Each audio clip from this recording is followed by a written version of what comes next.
নমস্কাৰ বন্ধুসকল এনেকুৱা প্ৰশ্ন যদি আহে চাই লওক প্ৰশ্নটো চাই লওক আটাইতকৈ ডাঙৰ কোনটো সংখ্যাৰে 29 60 আৰু 103 সংখ্যা তিনিটা হৰণ কৰিলে ভাগশেষক্ৰমে 5 12 আৰু 7 থাকিব এনেকুৱা প্ৰশ্নবিলাক আপোনালোকে কেনেকৈ সমাধান কৰিব খুব সহজ মাত্ৰ ট্ৰিকটো শৰ্ট ট্ৰিকটো জানিব ল'ব লাগে যে কেনেকৈ কৰিব লাগে বেছি টাইম নালাগে একদম সময়ৰ ভিতৰতে উলিয়াব পাৰিব আপুনি কি কৰিব লাগে 29 60 আৰু 103 এনেকুৱা এটা সংখ্যাৰে হৰণ কৰিব লাগে যাতে নেকি হৰণ কৰিলে 5 12 আৰু 7 টো কি হ'ব ভাগশেষ হিচাপে থাকিব গতিকে কি কৰিব আটাইতকৈ ডাঙৰ বুলি কোৱাৰ লগে লগে আপুনি কি কৰিব লাগিব গহাও উলিয়াব লাগিব আটাইতকৈ ডাঙৰ বুলি কোৱাৰ লগে লগে আপুনি গহাও উলিয়াব লাগিব কাৰ গহাও উলিয়াব লাগিব 29 ৰ পৰা এই যেটো ভাগশেষ 5 এটো মাই বিয়োগ কৰি ল'ব লাগিব 29 ৰ পৰা 5 বিয়োগ কৰি যেটো পাম আৰু 60 ৰ পৰা 12 বিয়োগ কৰিলে যেটো পাম আৰু 103 ৰ পৰা 7 বিয়োগ কৰিলে আমি যেটো পাম সেইখিনিৰ গহাওটো উলিয়াব লাগে ধৰা হওক a আছিলে b আছিলে আৰু c আছিলে এই সংখ্যা তিনটাক আমি হৰণ কৰোতে ভাগশেষ পাইছো x পাইছো b ৰ পৰা আমি y পাইছো আৰু c ৰ পৰা আমি কি পাইছো z পাইছো গতিকে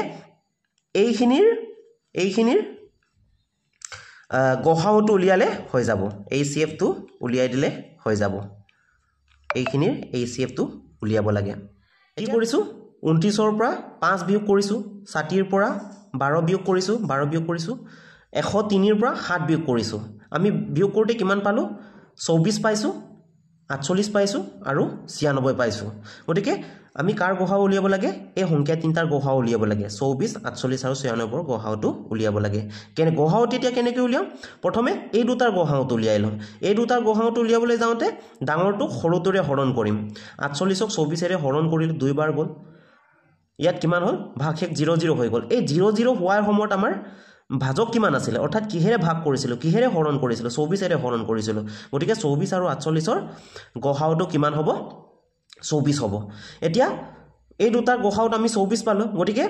এই 24 আৰু এই 96 ৰ গহাওটো আকৌ উলিয়াব লাগিব এই দুটা গহাও আমি এইটো পালো গতিকে এইটো আৰু এইটোৰ গহাওটো আকৌ উলিয়াব লাগিব তেতিয়াহে এই তিনটাৰ গহাওটো আমি পাম গতিকে 96 আৰু 24 ৰ গহাওটো আকৌ উলিয়াব লাগিব গতিকে 96ক 24 ৰে হৰণ কৰিলে আমি কিমান পাম 4 বাৰ দিলে আমি কিমান পাম ভাগশেষ 00 পাম এই 00 হোৱাৰ সময়ত আমাৰ